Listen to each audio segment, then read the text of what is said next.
हमारे चैनल को सब्सक्राइब करें और बेल आइकन दबाएं। कहाँ है तू? तेरी कितनी हिम्मत!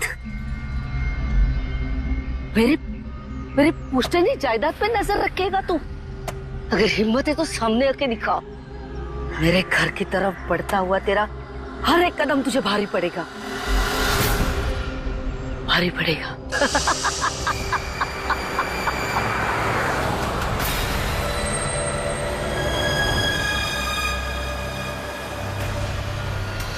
यार यहाँ पे तो कोई भी नहीं दिख रहा, किससे पूछूं? इतना घना जंगल है, कोई साइन बोर्ड भी नहीं है यहाँ पे।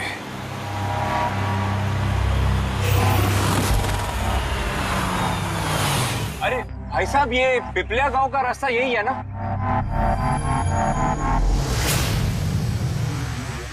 अरे सुनो ना भाई साहब, अरे बड़ा अजीब आदमी है।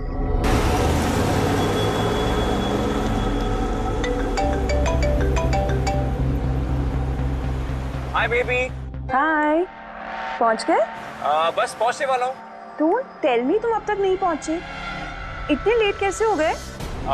एक्चुअली क्या है, ये जगह शहर से काफी दूर है और यहाँ ज्यादा लोग भी नहीं दिख रहे मुझे।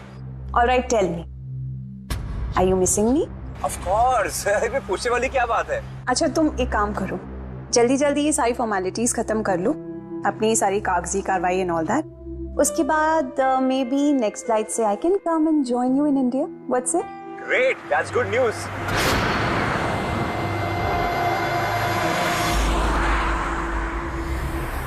अच्छा बेबी, मुझे लग रहा है कि मैं पहुंच गया हूँ, वो मकान दिख रहा है मुझे। अरे ये गेट क्यों बंद है?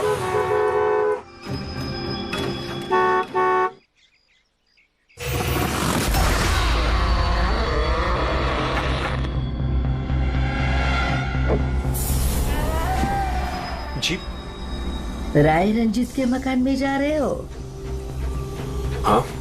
मत जा, वो तेरी जिंदगी की सबसे बड़ी गलती होगी। मत जा। लेकिन आप कौन है? मैं तुम्हारी मौत, तुम्हारी मौत।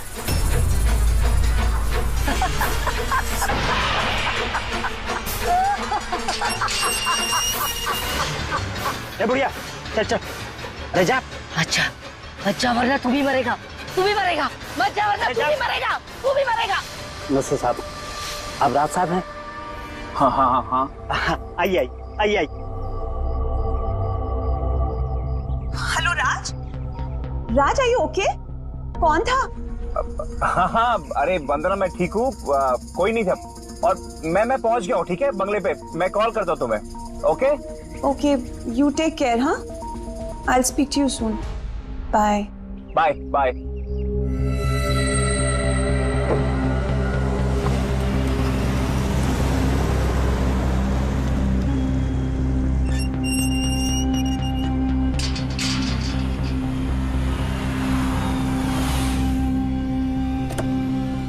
आइए साहब।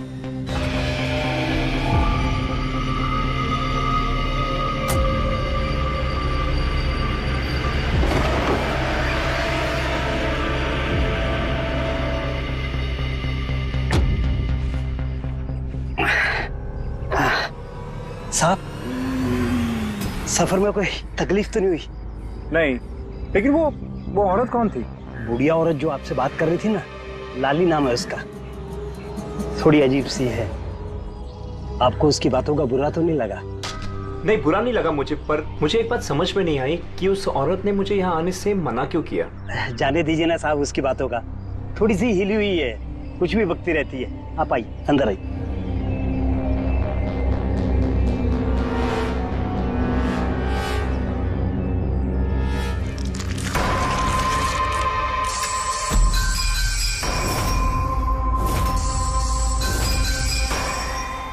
ये आदमी तो मुझे बीच रास्ते में मिला था। उसका नाम कमल है, यहाँ का माली। हमने सोचा अब आप यहाँ पर रहने वाले हैं तो क्यों ना बगीचे के जो रंग बिरंगे फूल हैं फिर से खिल उठाएं। अच्छा, आइए साहब।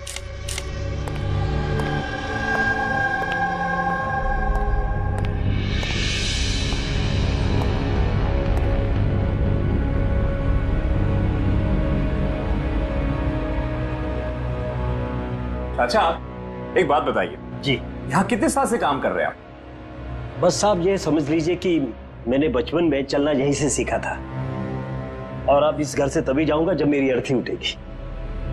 साहब, अब ये घर आपका है, कहीं आप मुझे नौकरी से निकाल तो नहीं देंगे? अरे नहीं नहीं नहीं चाचा, ऐसे कैसे बात कर रहे हैं आप? ऐसी कोई बात नहीं, बिल्कुल बेफिक्र रहिए। और इसमें इतने बड़े घर की देखरेख आपके सिवा और कौन कर सकता है? हाँ? वाकई में आप बहुत नेक इंसान हैं। आइए।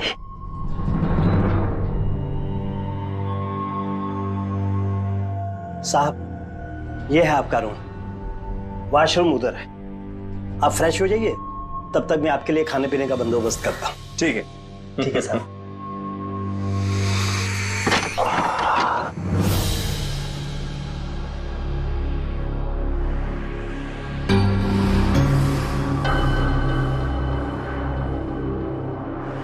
चला जा, चला जा, चला जा, वरना तू भी मरेगा।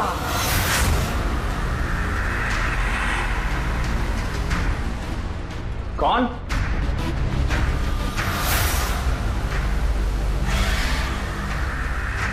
मैंने कहा ना, चला जा।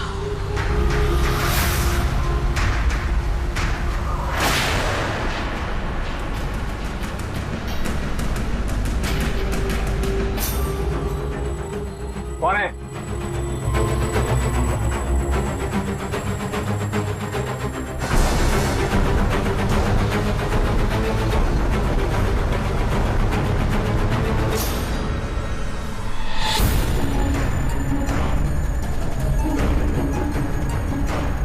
जैसे बाकी लोग मरे हैं, वैसे तू भी मरेगा।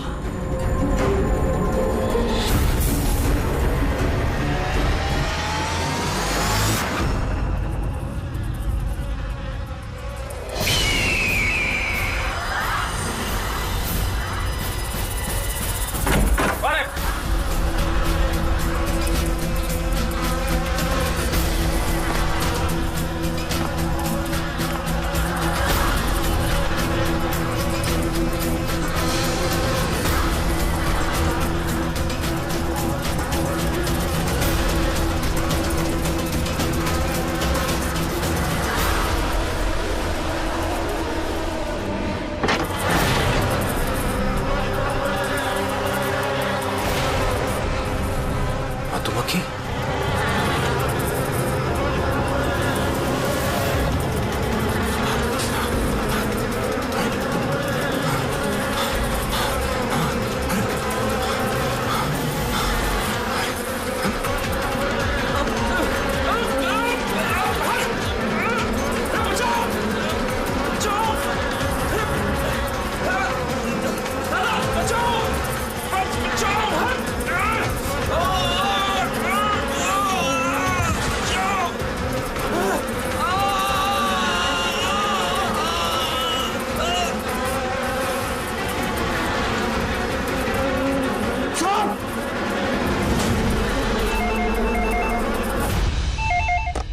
Hello hello, can I speak to ACP Pradyuman please? हाँ, जरा शांत हो जाइए। कौन बोल रही हैं आप? मैं कौन बोल रही हूँ, मुझे क्या काम है, मैं सिर्फ उन्हें बताऊंगी। Can you just make me speak to him right now please? एक मिनट होल्ड करिए। सर, हाँ सर, फोन कॉल है। सर, कोई लेडी है, बहुत रो रही है, कह रही है सिर्फ आपसे बात करेगी। Hello, hello, ACP Pradyuman. हाँ मैं एसीपी प्रद्युमन बोल रहा हूँ। सर, हाँ कहिए। सर, मैं वंदना बोल रही हूँ अमेरिका से। हाँ बताइए। सर, मेरे साथ बहुत बहुत बहुत बुरा हुआ सर। क्या हुआ आपके साथ? सर, मेरे फियांसे राज इंडिया गए थे पुश्तैनी मकान खरीदते। सर, मधुमक्खियों के काटने से उनकी मौत हो गई। क्या? अच्छा तो बताइए मैं क्या कर सकता हूँ आपके लिए? सर, लेकिन मुझे लगता है कि उनकी मौत मधुमक्खियों के काटने से नहीं हुई। इनफैक्ट उनका मर्डर हुआ है। He's been killed। तो ऐसे क्यों लगता है आपको कि उनका खून हुआ है? सर, वो जब प्रॉपर्टी खरीदने के बाद कागजी कार्रवाई के लिए जा रहे थे तो तब तब क्या हुआ? सर मैंने साफ साफ सुना था राज को कोई औरत धमका रही थी। कौन थी वो औरत? No sir, I have no clue.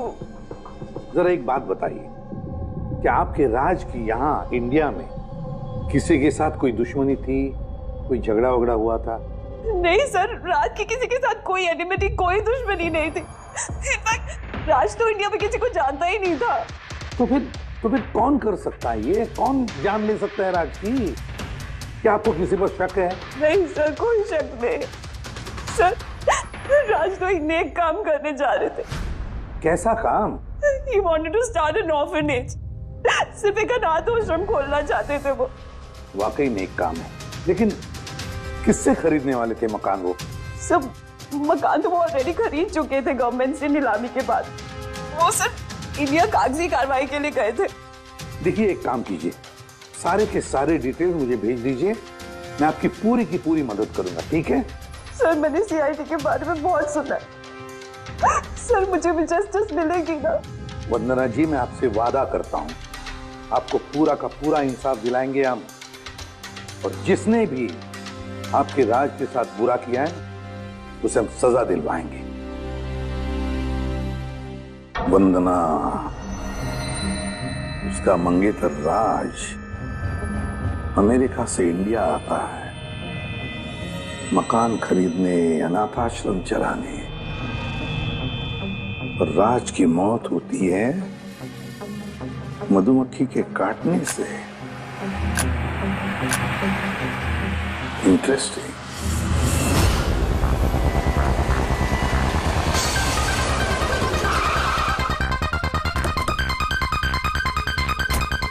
Sir यही वही बंगला है जो राज ने सरकार से नीलामी में खरीदा था। अच्छी खासी प्रॉपर्टी लग रही है। आप देखभाल करते हो उस जगह की? जी हाँ, कहिए। कहेंगे आप, हम सिर्फ सुनेंगे। क्या मतलब? सीआईडी? क्या बात होगी सर? राज राकेश नाम के एक आदमी का खून हुआ है यहाँ पे। बहुत बुरा हुआ सर उनके साथ। उन्होंने ही सरकार से ये मकान खरीदा था। हाँ, उन्हीं की बात कर रहे हैं। उनका खून नहीं हुआ, मधुमक्खियों के काटने से उनकी मौत हुई है। मैंने खुद अपनी आंखों से देखा था। नहीं, देखा होगा आपने, लेकिन यहाँ इस बंगलों में आने से पहले किसी औरत ने उन्हें धमकी दी थी। कुछ जानते हो उस औरत के बारे में? अच्छा, वो लाली साहब, वो बुढ़िया तो बेतुकी बेसर की बातें करती रहती है। आप उसकी बातों को गंभीरता से मत लीजिए। क्या गंभीरता से लेना और क्या नहीं वो हम तय कर लेंगे। आप ये बताइए कि वो लाली वो रहती कहाँ है? कहीं भी नहीं सर। कहीं भी नहीं मतलब? उस बेचारी का ना तो अपना कोई घर है और ना ही कोई अपना परिवार। बस दिन भर इधर उधर घूमती रहती है। नहीं, कहीं तो बैठती होगी, खाना वाना खाती होगी, कोई एक जगह होगी ना जहाँ पे वो रहती होगी ज्यादातर। हाँ, पास में एक तालाब है, अक्सर वहीं बैठी रहती है। अच्छा, दे क्या तुम इस लाली से मिल लो, तब तक इस मकान का चक्कर लगा लेता हूं मैं। ठीक है, अब जरा वो जगह दिखाओ जहां पे खून हुआ था। आइए साहब। राज साहब यहां गिरे पड़े थे।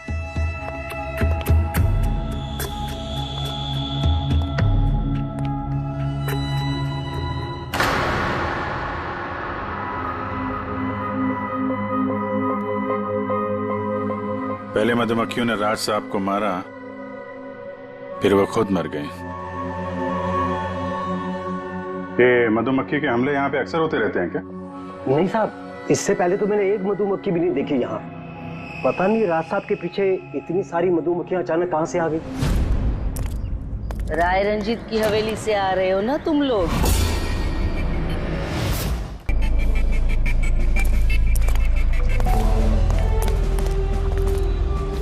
क्या कहा आपने?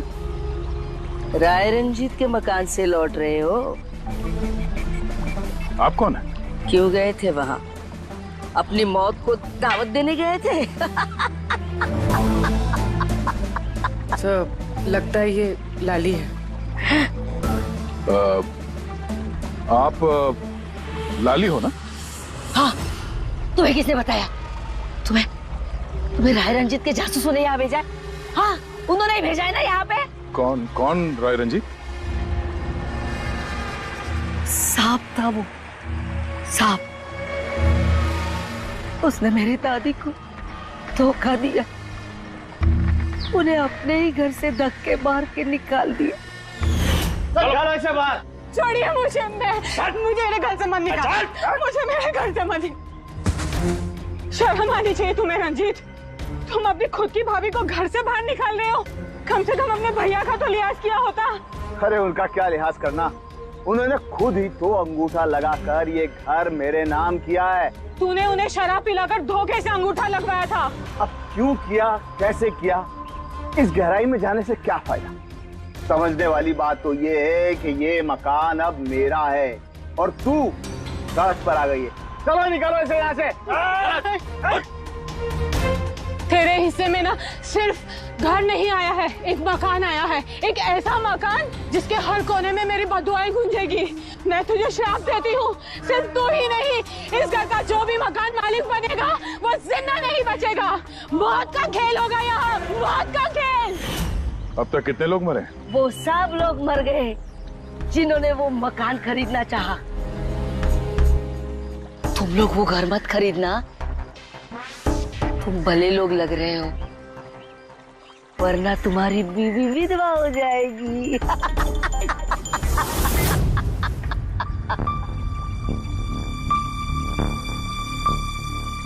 माँ जी, ये कुछ पैसे हैं, काम आएंगे।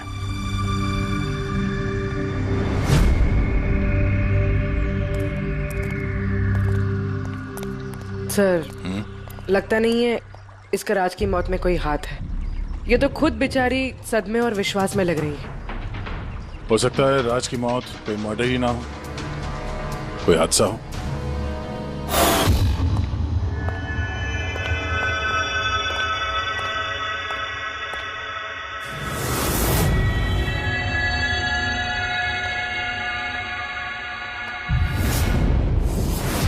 अरे ये कमरा खुला कैसे है? ये तो बंद था। एक मिनट रुको, शायद राज ने खोला।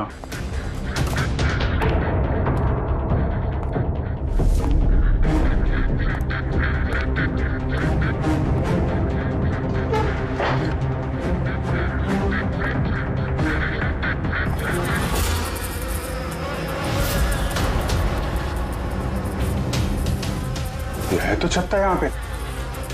इधर आ। जी सर। ये है मधुमक्खी का छत्ता। अरे मैं पहली बार देख रहा हूँ साहब। ये राज यहाँ इस स्टोर रूम में क्या करने आया था? साहब शायद बंगलू देखने आए होंगे। अच्छा, और उस वक्त तुम खाना लेने गए थे? जी सर।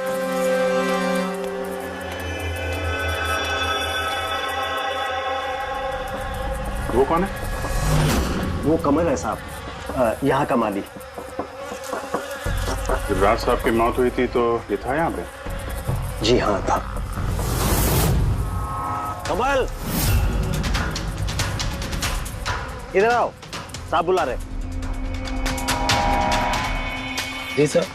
कमल, जब राज साहब की मौत हुई थी तो यहाँ आसपास किसी अनजान आदमी को देखा था तुमने? कोई अजीब सी घटना हुई हो? नहीं साहब।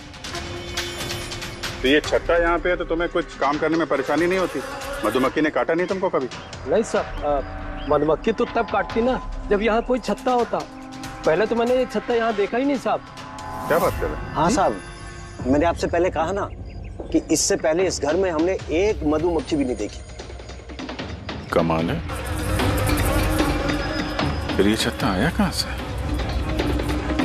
और मधुमक्खियों ने राज को ही क्यों काटा? ये तो कोई एक्सपर्ट ही बता सकता है। आसान के क्या पता चला राज की मौत के बारे में? मौत कैसे हुई? बॉस, इसकी मौत मधुमक्खियों की वजह से हुई है। यार तुझे पूरा यकीन है राज की मौत मधुमक्खियों की वजह से ही हुई है? हाँ बॉस, ये डॉक्टर ने जो रिपोर्ट बनाई है मैंने वो भी देख ली, इस राज का अच्छी तरह से चेकअप भी कर लिया। मुझे पूरा यकीन है राज की मौत मधुमक्खियों के डंक के जहर की वजह से ही हुई है। सर, बचपन में मुझे मधुमक्खी ने काटा था, मैं तो जिंदा हूं। हाँ सालू के सब, पंकज पे जहर का असर क्यों नहीं हुआ? अरे पंकज को मधुमक्खी ने काटा था, मधुमक्खियों ने नहीं काटा था। बॉस अगर एक दो मधुमक्खी काटे तो बात समझ में आती है, लेकिन सैकड़ों मधुमक्खियां अगर हमला कर दे तो इट्स इम्पॉसिबल। मधुमक्खियों के डंक से साळुंखे कहता है कि राज की मौत मधुमक्खियों के डंक से हुई है, मधुमक्खियों के जहर से। और राज की मंगेतर वंदना कहती है कि राज का खून हुआ है।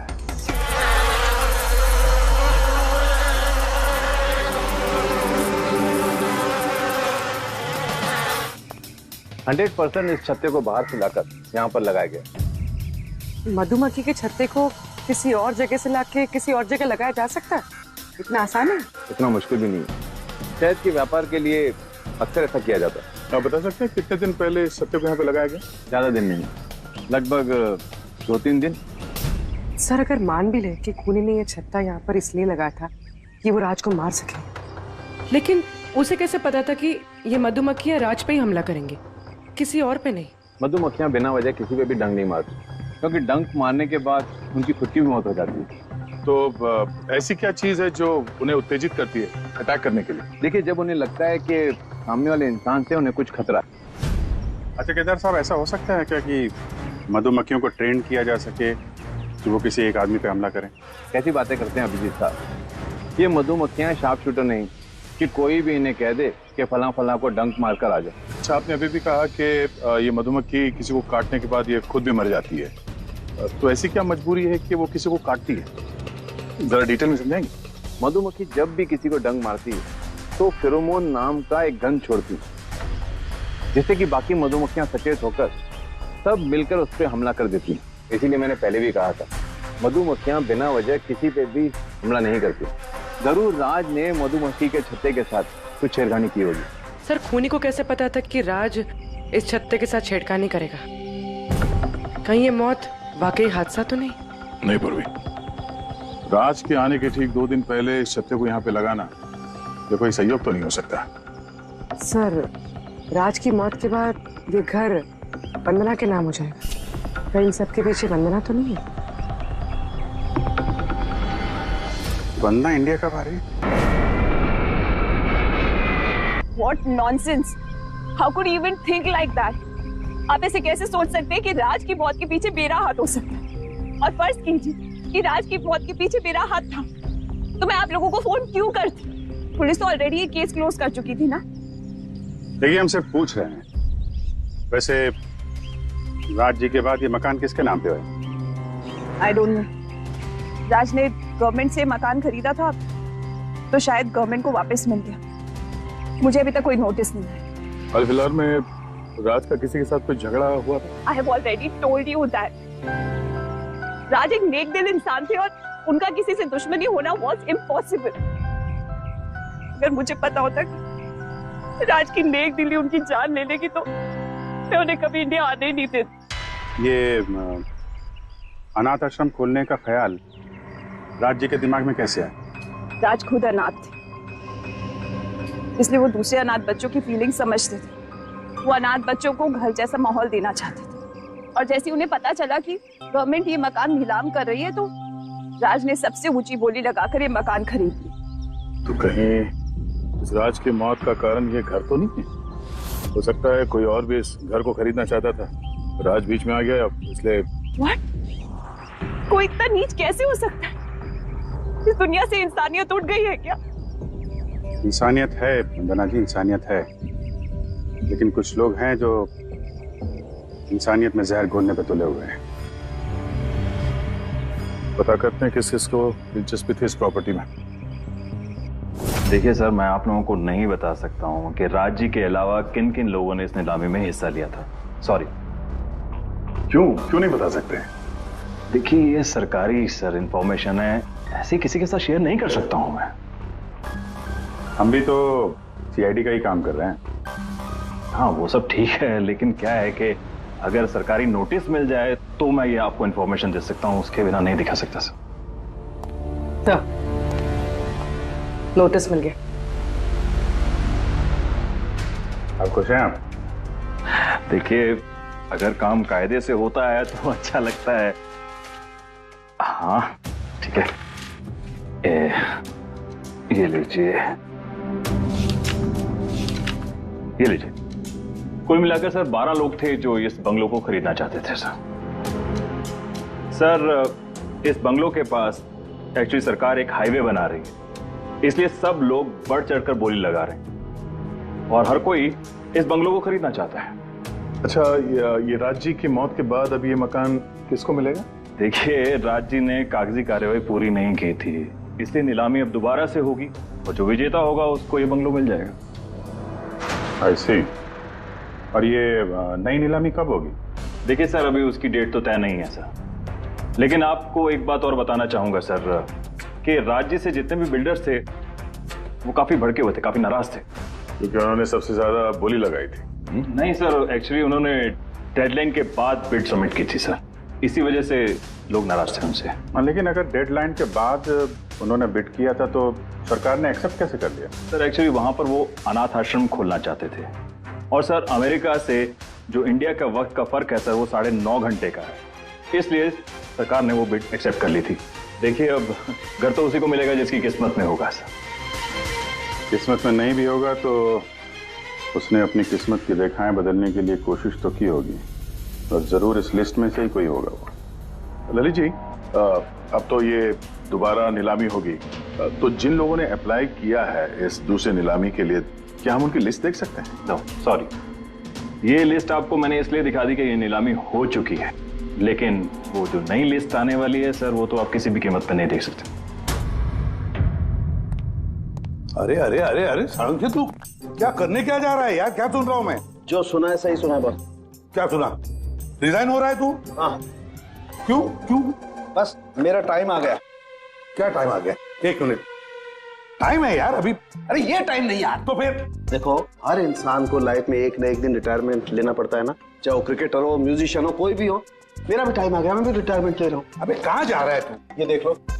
ये क्या है? देख लो देख लो यार, क्या तू कर रहा है साल के? समझ में नहीं आ रहा है ये। एयर टिकट कहाँ जा रहा है? हाँ, लंदन। अरे वाह रे वाह। पंकज, कैंसिल कर। नहीं कैंसिल नहीं होगा। अबे रिफंड मिल जाएगा, पैसे वापस मिल जाएंगे, कल की टिकट है, डोंट वरी। मुझे रिफंड नहीं चाहिए, मैं जा रहा हूँ वापस। यार तू ऐसे कैसे जाएगा? क्या हुआ क्या? अरे इतनी बड़ी गलती होगी कि शर्म आ रही है अपने आप पर। ऐसी कौन सी गलती हो गई? वो मधुमक्खियों वाला केस। ओहो, मधुमक्खियों वाला केस। हाँ यार, हादसा नहीं है बॉस, वो खून है खून। यही मुझसे गलती हो गई। मधुमक्खी के एक्सपर्ट से बात होगी तेरी? क्या बताया उसने?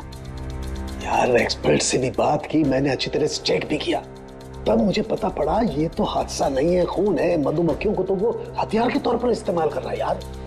सालों के सब वो किसे? देखो, मधुमक्खियां कब आती हैं इंसान के पास? जब उन्हें फेरोमोन की गंध आती, तभी ना। हाँ, जब उन्हें इंसानों से खतरा लगता है तब मधुमक्खियां इंसान के पास आती है, डंक मारती है। बस यार, यही मुझसे गलती हो। ये मैंने सोचा ही नहीं कि फेरोमोन तो बनाया भी तो जा सकता है ना यार। हाँ यार, फेरोमोन तो आर्टिफिशियली भी बनाया जा सकता है, लेबोरेटरी में, फैक्ट्री में। मतलब किसी ने ये आर्टिफिशियल फेरोमोन बनाया और वो किसी भी तरह से राज के शरीर पर लगा दिया, बस मधुमक्खियां आ गई और उस पर अटैक कर दिया। सड़के उठ उठ उठ, पिपलिया गांव चला जा, वहां पे जहां पे राज का खून हुआ, राज का सारा सामान चेक कर, पता तो चले ये फेरोमोन वहां पर आया कैसे और किसने इस्तेमाल किया ये फेरोमोन राज पर। Yes boss. ये रहा सर, राज का सारा सामान इस सूटकेस में। ठीक है सर, एसीपी साहब बता रहे थे आप रिटायर होने वाले हो। कब है आपका लास्ट वर्किंग डे? आपके लास्ट वर्किंग डे से 1 दिन के बाद। मतलब नहीं आ रहा है। हाँ दया, एक काम करो, मैं बाहर जाता हूँ और तुम जो है ना, एक एक करके सामान मुझे बाहर पकड़ाओ, तो पता करते हैं कि कौन से सामान में फेरोमोन है। ठीक है? जी सर। ये पकड़ेंगे आप? जरा रख लीजिए थोड़ी देर के लिए। दिखेगा ना बाहर? दिखेगा। मधुमक्खी है इसके लिए कह रहा था। अभिजीत हो तुम? हाँ। ये पूर्वी है। हाँ। ये दया। अरे दिख रहा है सर। चलिए चलिए चलिए, संभाल के सर, संभाल के। हाँ। चलिए जी सर।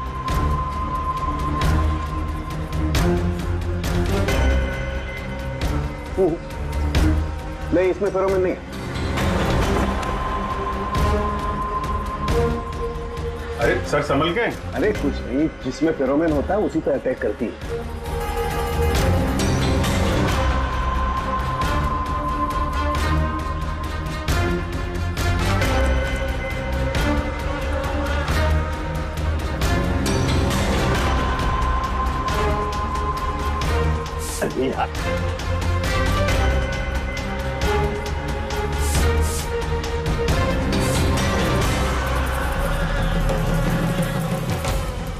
हरकत हुई, देखो देखो अटैकिंग मूड में आई है ये मधुमक्खियां, देखो। सर किसी ने राज के परफ्यूम में फेरोमोन मिलाया। अरे यार ये मधुमक्खी ने मुझे काटा ना। सर आप निकलो यहाँ से। अरे यार, अरे पानी में जाओ, पानी में। पानी किधर है? अरे सामने उस तरफ सर। अरे उधर कुआं है सर, जाओ ना। कुएं में घुस जाओ। अरे सर निकलो यहाँ से, जाइए सर।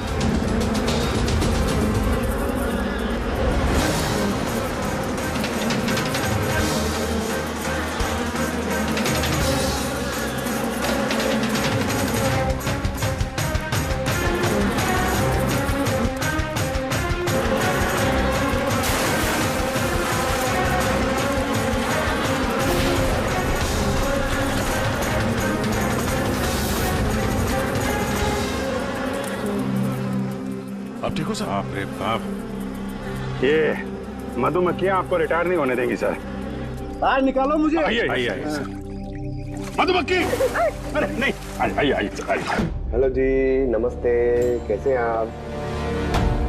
आप? जी मैं चंदूमल फंडूमल कंकेशवास। अरे वाह, बहुत लंबा नाम है आपका।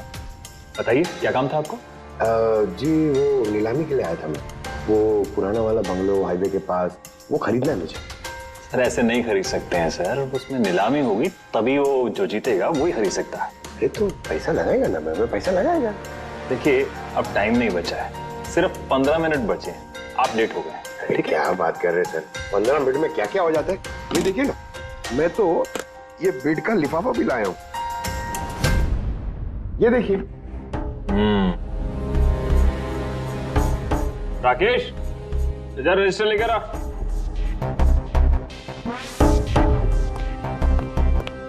साहब को दो, एंट्री कीजिए साहब। हाँ यहाँ पर एंट्री कर दीजिए। अच्छा,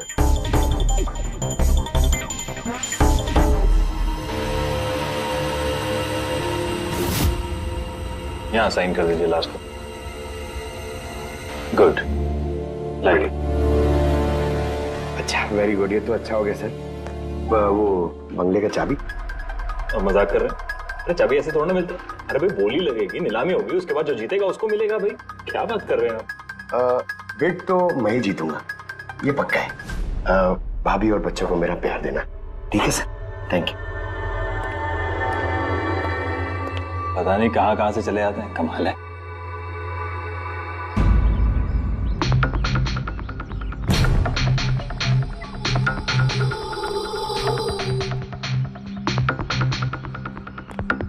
क्या भाई साहब काम हुआ?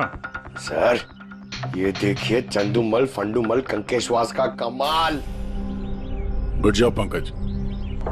12 में से 2 लोग हैं जिन्होंने दोबारा बोली लगाई है इस मकान को खरीदने के लिए, हेमंत और रोशन। मतलब खूनी इन्हीं 2 में से कोई हो सकता है। और जो कोई भी है इस बार भी इस मकान को हथियाने के लिए किसी भी हद तक जा सकता है। दोस्तों अब ये वक्त आ गया है कि बता दिया जाए कि नीलामी का विजेता आखिर है कौन। और मुझे बताते हुए बहुत खुशी हो रही है कि नीलामी के जो विजेता है मिस्टर रोशन। रोशन जी आपको बहुत बहुत बधाई हो। 1 मिनट, काय की बधाई हो? सबसे ज्यादा बेट मैंने लगाई थी, ये कैसे जीत गए? देखिए भाई साहब, आपको कोई गलतफहमी हुई है। सबसे ज्यादा बेट मिस्टर रोशन ने लगाई थी, इसलिए रोशन को मकान दे दिया गया। ऐसा हो ही नहीं सकता। मैंने बहुत ऊंची बोली लगाई थी, ये बेट मुझे मिलनी चाहिए थी। आप ऐसे ही बात कर रहे हैं सर, मैंने तीनों लिफाफे चेक किए हैं और चेक करने के बाद मिस्टर रोशन की कीमत सबसे ज्यादा थी, इसलिए मिस्टर रोशन को मकान दे दिया गया है। प्लीज कम ऑन यार, अब हार गए हो तो बच्चों की तरह रो मत। बिजनेस है, ऊंच नीच होती रहती है। बिजनेस में बेईमानी नहीं चलेगी। ये दिखाइए, आप पहले वो लिफाफे दिखाइए, मुझे अभी देखना है किसने कितने बिट करी है। दिखाइए दिखाइए दिखाइए, लाइए। मुझे भी चेक। नहीं नहीं नहीं, ये नहीं दिखा सकते, ये नियम के खिलाफ है। चीटिंग करना भी नियम के खिलाफ है। मैंने 7 करोड़ की बिट करी है। 4 करोड़ इनके अभी हेड ऑफिस से फोन आएगा और बोलेंगे कि मैंने सिर्फ 3 करोड़ लगाए। कोई फोन नहीं 4 करोड़ कम। आपके कहने से फोन आएगा। चलो उठाओ, फोन उठाओ तुम्हारा अभी। ये मुझे क्या करना है क्या नहीं करना है आप मुझे नहीं बताएंगे। आप ललित जी, आप तो बड़े कायदे कानून की बातें किया करते थे और फोन भी नहीं उठा रहे हैं।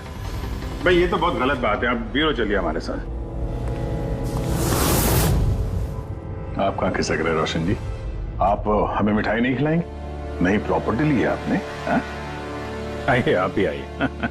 आइए आइए। सर रोशन जी बिल्कुल ठीक बोल रहे हैं सर। सर रोशन जी का इससे कुछ लेना देना नहीं है। जो भी फ्रॉड हुआ है सर मैंने किया है। ये रोशन का जुर्म अपने सिर पर क्यों ले रहे हो? अच्छा खासा पैसा दिया है क्या रोशन ने तुम्हें? और एक बात याद रख लो, ये पैसा खर्च करने को नहीं मिलेगा क्योंकि तुरंत फांसी होगी तुम्हें। सर इतनी सी बेईमानी के लिए फांसी चढ़ा देंगे? नहीं नहीं नहीं, बेईमानी के लिए नहीं, खून के लिए। खून के लिए फांसी होगी। सर खून? किसका खून सर? राज राकेश का खून, जिसने पिछली नीलामी में वो घर वो प्रॉपर्टी खरीदी थी। सर लेकिन मैंने किसी को नहीं मारा सर। सर मैंने नहीं मारा है सर किसी को। पता है इस रोशन ने मारा है, तो इसकी पोल खोल दो, वरना इसके पाप का मटका तुम्हारे सर पे फूट जाएगा। सर ये क्या कह रहे हैं सर आप? मैं भला राज को क्यों मारूंगा सर? इस प्रॉपर्टी के लिए, और किस लिए? क्या कह रहे हैं आप सर? सर मैं मानता हूं कि मैं ललित के साथ मिलकर नीलामी में छोटी मोटी हेरा फेरी करता था, पर सर एक प्रॉपर्टी के लिए किसी का मर्डर थोड़ी कर दूंगा मैं। तो मतलब तुम्हारे कहने का मतलब है तुमने ये खून नहीं किया? नहीं सर। चल ठीक है, पूर्वी जरा परफ्यूम लाना।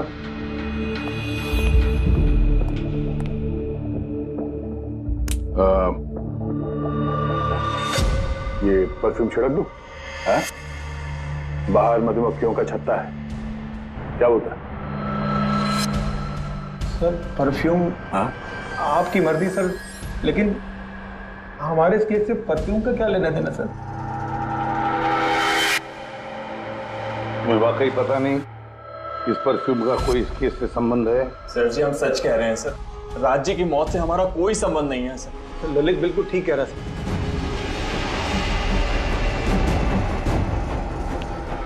अगर ये खून रोशन ने नहीं किया है तो फिर बचता है वही एक। इन कागज से साबित होता है कि तुम राय रंजीत के पोते हो। तुम्हारे पास तो बहुत बड़ी वजह थी इस मकान को वापस पाने के लिए, क्यों? देखिए, राय रंजीत का पोता होने से यह साबित नहीं होता कि यह खून मैंने किया है। हेमंत जी, खूनी कभी कभी अपने जुर्म के सबूत अपने साथ लेकर चलता है, जैसे तुम। मैं समझा नहीं। मैं समझाता हूं। ये रहे सबूत। कमाल है सालों के सब, सेफ्टी सूट पहनने के बावजूद भी आप दोनों को मधुमक्खियों ने काटा।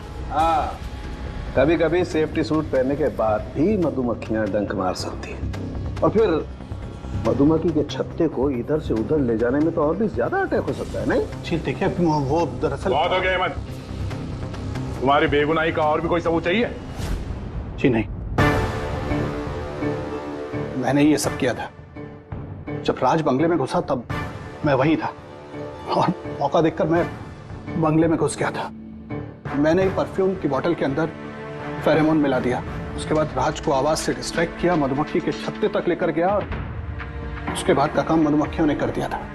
मुझे मेरा पुश्तैनी मकान वापस चाहिए था। वाह रे वाह, अपने पुश्तैनी मकान के लिए तुमने एक नेक इंसान का खून कर दिया। कानून तुम्हें कभी माफ नहीं करेगा। तुम्हें कम से कम आजीवन कारावास की सजा होगी। ले जाओ इसे Pankaj.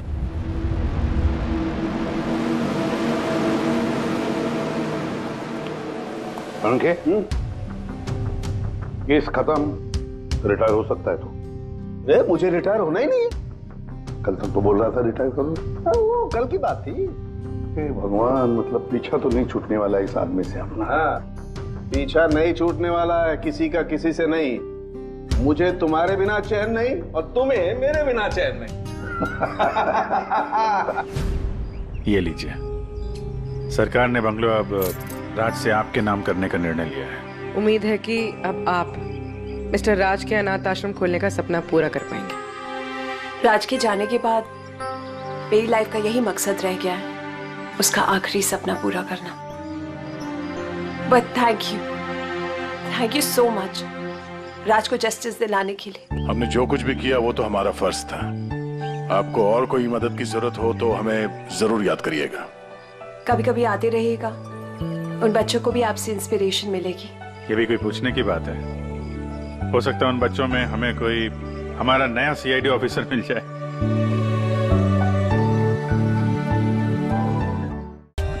For more updates, subscribe to our channel, click the show links and enjoy watching the videos.